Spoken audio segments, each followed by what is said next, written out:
पापा ये सखी घसवाहिन से फसल बा। हमर बहुआ के पापा ये सखी घसवाहिन से फसल बा। अरे घूमे ले रतवाही हो, अरे घूमे ले रतवाही बड़ो जात के हौसल बा। हमर बहुआ के पापा ये सखी घसवाहिन से फसल बा। हमर बहुआ के पापा ये सखी घसवाहिन से फसल बा।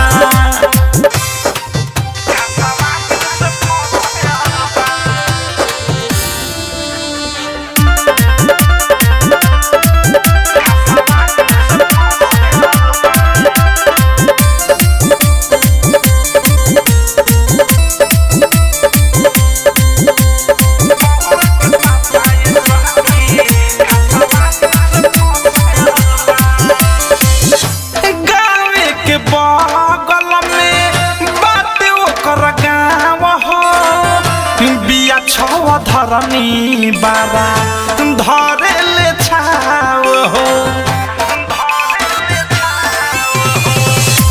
गावे के बगल में बाटे ओकर गाँव हो।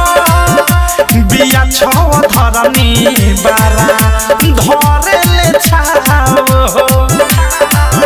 अरे हमरो से ज्यादा सैया जी के दिलवा में बसल बा। हमर बहुआ के पापा ये सखी घसवाहिन से फसल बा। हमर बहुआ के पापा ये सखी घसवाहिन से फसल बा।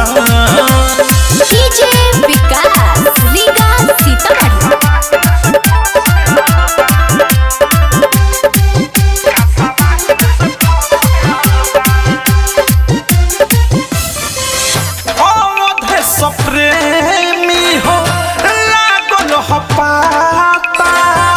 ओकरा से जोड़ले बारे हौवाला नाता।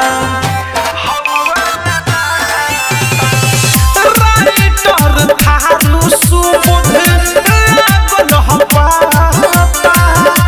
ओकरा से जोड़ले बारे हौवाला नाता। अरे ओकरा बिन ना रही सचिन अनुरगो के घोसल बा।